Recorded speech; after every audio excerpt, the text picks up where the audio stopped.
Arashan qo'y zoti haqida. Arashan Qirg'izistonda chiqarilgan elita go'sht yo'q yo'nalishidagi qo'y zoti bo'lib, u 2021-yilda rasman ro'yxatdan o'tgan. Bu zot yirik o'lchamlari, tez o'sishi va yuqori go'sht sifati bilan ajralib turadi. Arashan qo'ylari gissar qo'chqorlari bilan mahalliy qo'pol julli ona qo'ylarni chatishtirish orqali uzoq yillik seleksiya natijasida chiqarilgan. Asosiy xususiyatlari vazni va o'lchami. Katta yoshli qo'chqorlarning vazni 180 dan 100 kilogrammgacha atrofida va undan yuqori bo'lishi mumkin.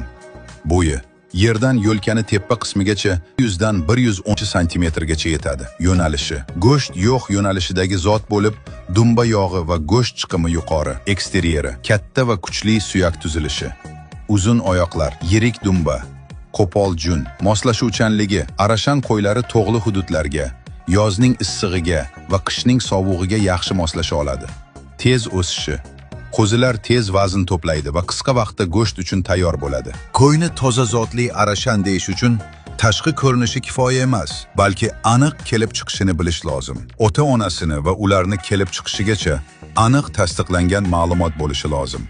Ya'ni shajarasini bilishingiz lozim. Xalqda buni liniya deyishadi. Hozirgi kunda eng mashhuri 80-chi va undan tarqalgan Blandin va uni navarasi Frankel.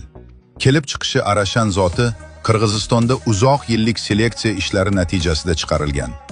1977-yilida Tojikistondan hissar qo'chqorlari olib kelinib, ular mahalliy qo'pol junli qo'ylar bilan chatishtirilgan. Shu asosda yangi seleksion liniya shakllangan. Zot 2021-yil 10-aprelda Qirg'iziston Qishloq xo'jaligi vazirligining qarori bilan rasman tan olingan.